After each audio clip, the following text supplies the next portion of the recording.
Hello বন্ধুরা, আমি সাদিয়া জাহান নূপুর। আমি বাংলাদেশের একজন মেয়ে।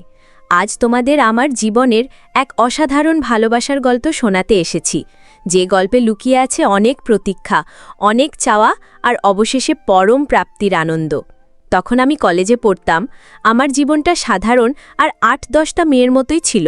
পড়াশোনা, বন্ধুদের সাথে আড্ডা আর পরিবারের সাথে সময় কাটানো, এই ছিল আমার দৈনন্দিন রুটিন। ভালোবাসার মতো কোনো অনুভূতি তখনও আমার জীবনে সেভাবে আসেনি, বা বলা ভালো, আমি হয়তো সেভাবে কখনো ভাবিনি।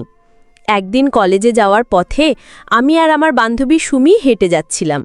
পথেই একটা মোড়ে দেখলাম কিছু ছেলে জটলা করে দাঁড়িয়ে আছে। তাদের মধ্যে একজন ছিল একটু আলাদা, যাকে দেখে আমার চোখ আটকে গেল।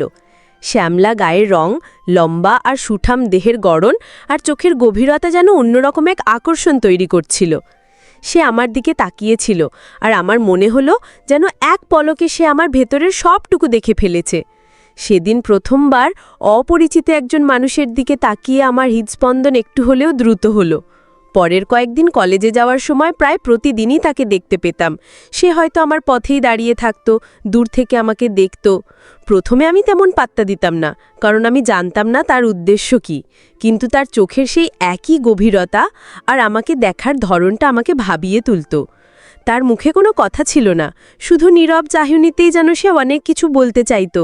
আমার বন্ধুরা ব্যাপারটা খেয়াল করেছিল এবং আমাকে জিজ্ঞাসা করত, নূপুর, ছেলেটা কে রে, তোর দিকে এমনভাবে তাকিয়ে থাকে কেন? আমি শুধু কাঁধ ঝাঁকাতাম। একদিন বিকেলে কলেজ থেকে ফেরার পথে হঠাৎ আমার পা মচকে গেল। আমি ব্যথায় কাতরে উঠলাম, আর আমার বান্ধবী সুমি কিভাবে সাহায্য করবে বুঝতে পারছিল না। ঠিক তখনই সে এগিয়ে এলো। দ্রুততার সাথে আমার কাছে এসে জিজ্ঞাসা করল, আপনি ঠিক আছেন তো?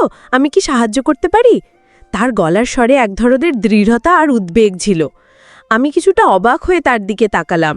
সে আমাকে সাহায্য করার জন্য এগিয়ে এলো এবং তার বন্ধুদের সাহায্যে আমাকে সাবধানে কলেজের গেট পর্যন্ত পৌঁছে দিল। সেই দিনটা আমার মনে গভীর ছাপ ফেলে গেল। অচেনা একজন মানুষ, যার সাথে আমার কোনো পরিচয় নেই, সে এতটা মানবিক হতে পারে। তার এই আচরণ আমাকে মুগ্ধ করল। সেদিন রাতে ঘরে ফিরেও আমি বারবার তার কথা ভাবছিলাম। তার নাম কি, সে কি করে কিছুই জানি না, কিন্তু তার নীরব উপস্থিতি আর আজকের সাহায্য আমার মনে এক অন্যরকম অনুভূতির জন্ম দিয়েছিল। তার জন্য আমার মনে একটা নরম জায়গা তৈরি হতে শুরু করেছিল। পরের দিন থেকে তার উপস্থিতির দিকে আমার চোখ আরও বেশি সজাগ থাকত। আমি দেখতাম সে প্রতিদিনই আমার দিকে তাকিয়ে থাকত, কিন্তু কখনোই আমার কাছাকাছি আসার চেষ্টা করত না। এক ধরনের শ্রদ্ধাবোধ আর দূরত্ব বজায় রেখেই সে আমাকে দেখত। তার এই নীরব অনুসরণ আমার কাছে বিরক্তিকর মনে না হয়ে কেমন যেন ভালো লাগতে শুরু করল। তার চোখের চাহনি যেন আমার কাছে পরিচিত হয়ে উঠেছিল। একদিন কলেজে ক্যান্টিনে বসে বন্ধুদের সাথে গল্প করছিলাম। হঠাৎ আমার বান্ধবী সুমি ফিসফিস করে বলল, দেখ নূপুর, তোর সেই ছেলেটা। আমি তাকিয়ে দেখলাম সে ক্যান্টিনের বাইরে দাঁড়িয়ে আছে এবং আমার দিকেই তাকিয়ে হাসছে। সেই প্রথমবার আমি তার মুখে হাসি দেখলাম, আর সেই হাসিটা ছিল ভীষণ মায়াবী। আমার মনে হলো তার হাসিটা আমার মনের গভীরে এক স্নিগ্ধতা ছড়িয়ে দিল। সে তখনও নীরব, কিন্তু তার উপস্থিতি এখন আমার কাছে এক পরিচিত সান্ত্বনা নিয়ে আসত। সেই দিনের পর থেকে আমাদের দুজনের মধ্যে এক অদ্ভুত নীরব বোঝাপড়া তৈরি হয়েছিল। সে আমাকে দূর থেকে দেখত, আর আমি তার উপস্থিতি অনুভব করতাম। মাঝে মাঝে মনে হতো সে হয়তো আমার জন্য অপেক্ষা করছে, কিন্তু কোনো কিছু বলতে সাহস পাচ্ছে না। আমিও তার কাছে যেতে পারতাম না, কারণ তখনও তার সম্পর্কে কিছু জানতাম না। এই লুকোচুরি খেলাটা আমার ভালো লাগছিল, কারণ এতে এক ধরনের নিষ্পাপ ভালো লাগা ছিল। তার ওই নীরব উপস্থিতি আর মৃদু হাসি আমার জীবনে এক নতুন রং যোগ করেছিল। আমি জানতাম না তার নাম কি, সে কি করে, কিন্তু প্রতিদিন তার এক ঝলক দেখার জন্য আমার মনটা কেমন যেন ছটফট করত। সে যেন আমার রুটিনেরই একটা অংশ হয়ে গিয়েছিল। কলেজ থেকে ফেরার পথে আমি প্রায়ই লক্ষ্য করতাম সে আমার কিছুটা পেছনে পেছনে আসত, একটা নিরাপদ দূরত্ব বজায় রেখে। তার এই শ্রদ্ধা এবং সংযম আমাকে আরও বেশি মুগ্ধ করত। কোনোদিন সে আমার সাথে কথা বলার চেষ্টা করেনি, শুধু চোখে চোখ পড়লে একটা মিষ্টি হাসি উপহার দিত। একদিন কলেজের বার্ষিক অনুষ্ঠান ছিল। আমি আর আমার বন্ধুরা সাংস্কৃতিক অনুষ্ঠানে অংশ নিচ্ছিলাম। মঞ্চে গান গাবার সময় আমার চোখ গেল দর্শক সারিতে। দেখলাম সে সবার পেছনে দাঁড়িয়ে আছে, তার চোখ দুটো স্থিরভাবে আমার দিকেই নিবদ্ধ। তার চোখে আমি এক ধরনের মুগ্ধতার আনন্দ দেখতে পেলাম, গান শেষ হবার পর যখন সবাই হাততালি দিচ্ছিল তখন তার হাততালিটা যেন একটু বেশিই জোরালো ছিল। সেদিন আমার মনে হলো সে যেন আমাকে উৎসাহ দিতেই সেখানে এসেছে। অনুষ্ঠান শেষে যখন আমি বন্ধুদের সাথে বাড়ি ফিরছিলাম তখন হঠাৎ বৃষ্টি নামল। আমাদের কাছে ছাতা ছিল না, আর আমরা বৃষ্টিতে ভিজতে শুরু করলাম। ঠিক তখনই সে দৌড়ে এসে তার ছাতাটা আমার দিকে এগিয়ে দিল। সে আমার দিকে তাকিয়ে শুধু বলল, বৃষ্টিতে ভিজবেন না, ঠান্ডা লেগে যেতে পারে। আমি কিছুটা অপ্রস্তুত হয়ে পড়লাম। তার নাম জানতে চাইলাম, আর সে মৃদু হেসে বলল, আমি সাগর, সাগর আহমেদ শরীফ। সেই প্রথমবার তার গলার স্বর শুনলাম, আর তার নামটা আমার কানে এক মধুর সুরের মতো বাজল। আমি তার ছাতা নিয়ে যখন ধন্যবাদ জানাচ্ছিলাম তখন সে শুধু হাসছিল। তারপর বলল, আমি এই পথেই যাচ্ছিলাম, তাই ভাবলাম সাহায্য করি। সে তার ছাতাটা আমার হাতে দিয়ে বৃষ্টিতে ভিজতে ভিজতেই চলে গেল। আমি অবাক হয়ে তার চলে যাওয়া দেখলাম। এত আত্মত্যাগ! একজন মানুষ এতটা নিঃস্বার্থ হতে পারে তা আমি কখনো ভাবিনি। সেদিনই আমার মনে হলো এই ছেলেটা অন্যদের থেকে সত্যি আলাদা। তার এই ব্যবহার আমার মনে তার প্রতি এক গভীর শ্রদ্ধাবোধ তৈরি করল। পরের দিন কলেজে গিয়ে আমি তাকে খুঁজতে শুরু করলাম। ইচ্ছে ছিল তাকে ধন্যবাদ জানানোর এবং তার ছাতাটা ফেরত দেওয়ার, কিন্তু তাকে কোথাও দেখতে পেলাম না। কয়েকদিন কেটে গেল, কিন্তু সাগরের দেখা নেই। আমার মনটা খারাপ হয়ে গেল। মনে হচ্ছিল যেন আমার জীবন থেকে একটা গুরুত্বপূর্ণ অংশ হারিয়ে গেছে। আমি বুঝতে পারছিলাম আমি তার প্রতি দুর্বল হয়ে পড়েছি, আর তারই অনুপস্থিতি আমাকে কষ্ট দিচ্ছিল। প্রায় এক সপ্তাহ পর একদিন কলেজে যাবার পথে আমি তাকে আবার দেখতে পেলাম। সে যথারীতি কলেজের গেটের কাছে দাঁড়িয়েছিল। আমাকে দেখে তার মুখে সেই চেনা হাসি ফুটে উঠল। আমি দ্রুত তার কাছে গেলাম এবং বললাম, সাগর, তোমার ছাতাটা। সে হেসে বলল, এটা আপনার কাছেই থাক, আমার কোনো প্রয়োজন নেই। আমি জোর করায় সে ছাতাটা নিল, আর তখন আমি তাকে জিজ্ঞাসা করলাম, এতদিন কোথায় ছিলে? সে বলল, একটু অসুস্থ ছিলাম, তাই আসতে পারিনি। তার কথায় আমার বুকের ভেতরটা কেমন যেন মোচড় দিয়ে উঠল।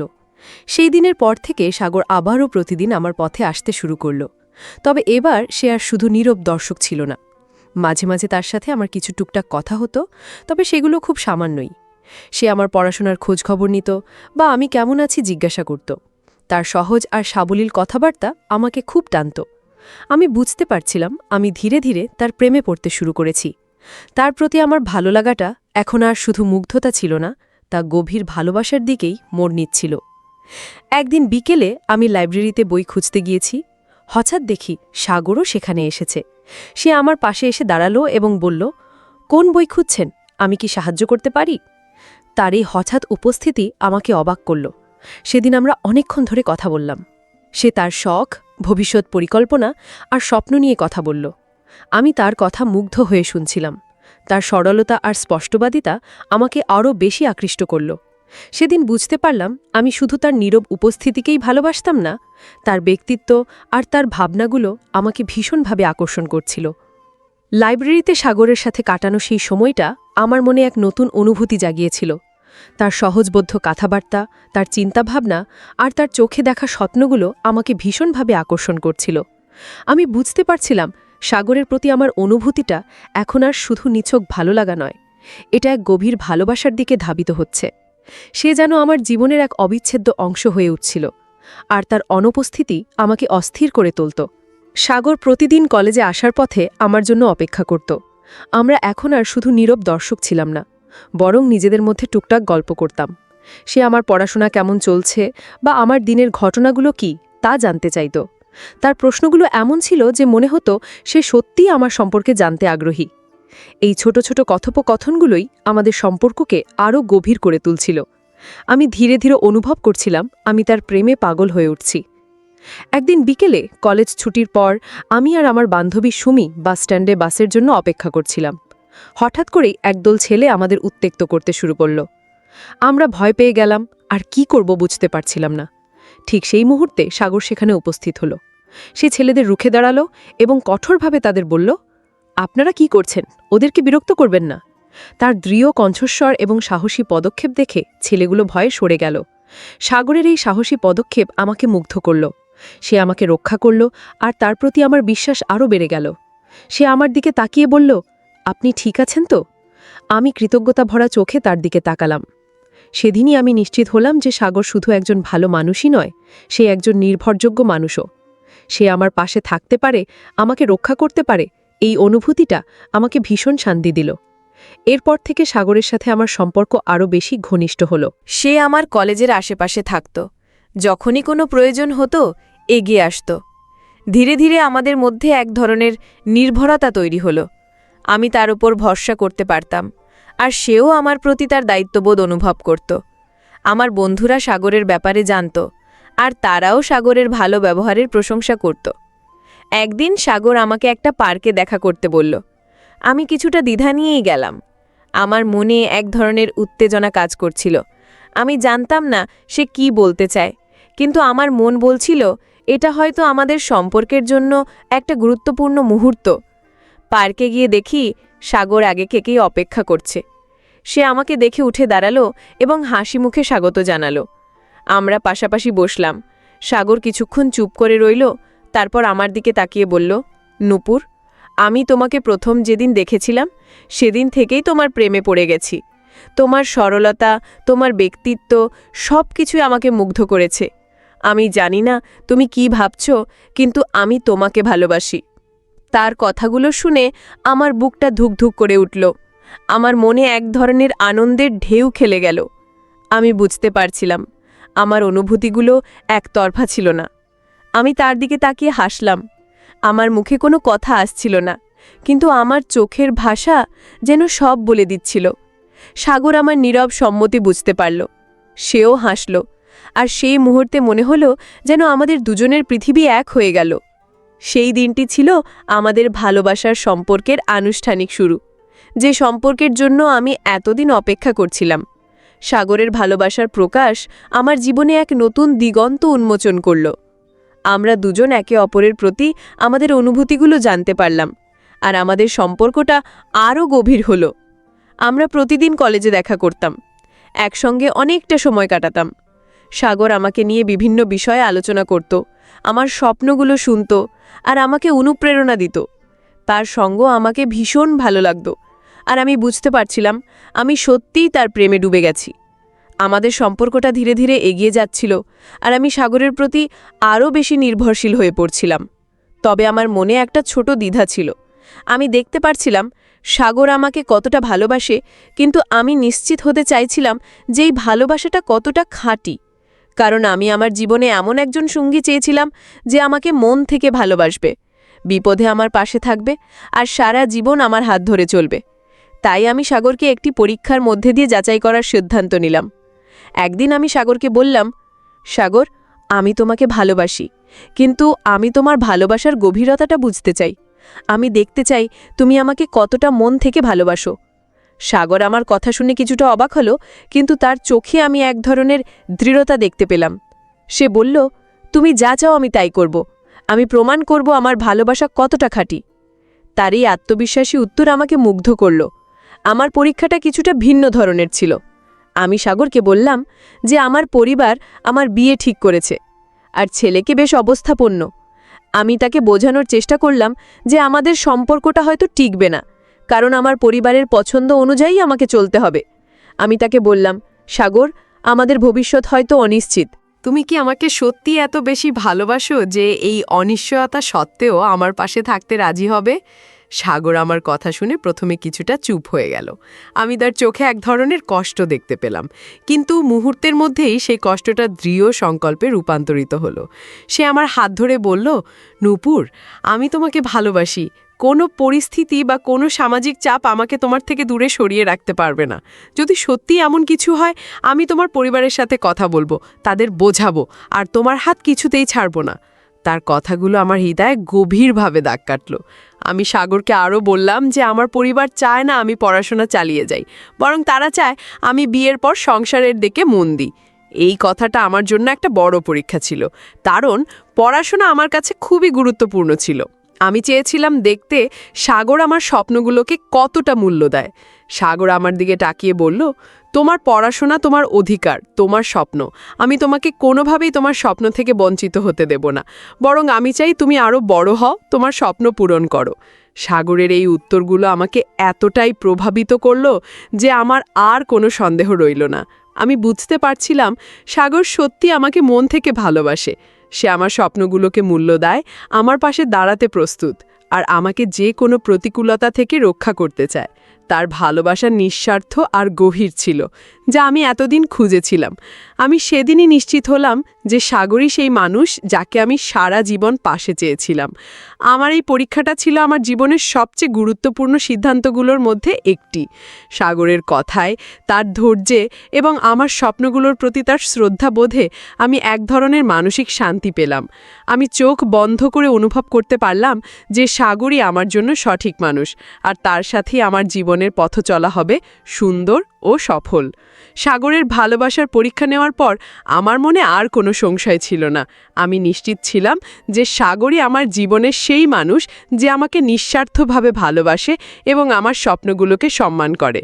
তার পাশে থাকার সিদ্ধান্তটা আমার জীবনের সেরা সিদ্ধান্তগুলোর মধ্যে একটি ছিল।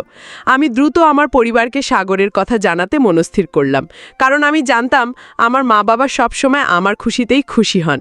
প্রথমে একটু চিন্তায় ছিলাম, কারণ সাগরের সাথে আমাদের পরিচয়ের ধরনটা কিছুটা ভিন্ন ছিল।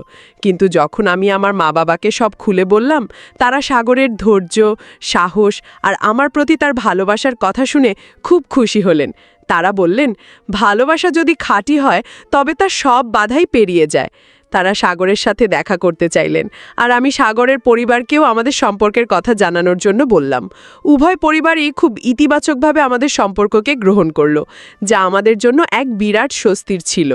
পরিবারগুলোর সম্মতির পর আমাদের বিয়ের আয়োজন শুরু হলো। দিনগুলো যেন স্বপ্নের মতো কাটছিল। সাগরের চোখে আমি আমার প্রতি গভীর ভালোবাসা আর শ্রদ্ধাবোধ দেখতে পেতাম, যা আমাকে আরও বেশি অনুপ্রাণিত করত। বিয়ের কেনাকাটা, আত্মীয় স্বজনের আনাগোনা আর চারপাশের উৎসব মুখর পরিবেশ, সব কিছু আমাকে এক অনিবাল আনন্দ দিচ্ছিল। আমি অনুভব করছিলাম আমার জীবনের সবচেয়ে সুন্দর অধ্যায়টি শুরু হতে চলেছে। বিয়ের দিনটি ছিল আমার জীবনের সবচেয়ে স্মরণীয় দিন। লাল বেনারসি শাড়ি আর ঝলমলে গয়নায় আমি সেজেছিলাম। যখন আমি বিয়ের মণ্ডপে প্রবেশ করছিলাম, তখন সাগরের চোখে দেখলাম এক ধরনের মুগ্ধতা আর আনন্দ। সে আমার দিকে তাকিয়ে মৃদু হাসল, আর আমি জানতাম যে এই হাসিটাই আমার সারা জীবনের সঙ্গী। আমাদের বিয়ে সম্পন্ন হলো এক আনন্দঘন পরিবেশে, পরিবারের সকলের আশীর্বাদ নিয়ে। বিয়ের পর আমাদের নতুন জীবন শুরু হলো। বাসর রাতে সাগর আমার হাত ধরে বলল, নূপুর, তুমি আমার জীবনের সবচেয়ে বড় স্বপ্ন। আমি তোমাকে সারা জীবন ভালোবাসব, আর সব পরিস্থিতিতে তোমার পাশে থাকব। তার কথাগুলো আমার হৃদয় ছুঁয়ে গেল। আমাদের নতুন সংসার ছিল ভালোবাসায় পরিপূর্ণ। সাগর ছিল ভীষণ যত্নশীল আর সহযোগী। সে আমার পড়াশোনা চালিয়ে যাওয়ার জন্য আমাকে সব ধরনের সমর্থন দিত, যা আমাকে নতুন করে শক্তি যোগাত। আমাদের দিনগুলো কাটতে লাগলো সুখ আর ভালোবাসার মধ্য দিয়ে। সাগর তার কাজ আর আমাকে নিয়েই থাকত। আমরা একসঙ্গে ঘুরতে যেতাম, সিনেমা দেখতাম আর নতুন নতুন রেসিপি নিয়ে রান্না করতাম। সে আমার ছোট ছোট চাওয়াগুলোকেও গুরুত্ব দিত, আর আমার ভালো লাগা মন্দ লাগাগুলো বোঝার চেষ্টা করত। তার সাথে কাটানো প্রতিটি মুহূর্ত ছিল যেন এক একটি স্মৃতি, যা আমাদের সম্পর্ককে আরও মজবুত করত। সুখের সংসার বলতে যা বোঝায়, আমাদের জীবন তেমনই হয়ে উঠেছিল। কোনোদিনও আমি সাগরের ভালোবাসার অভাব অনুভব করিনি। সে আমার বন্ধু, আমার আশ্রয় আর আমার ভালোবাসার সব কিছুই ছিল।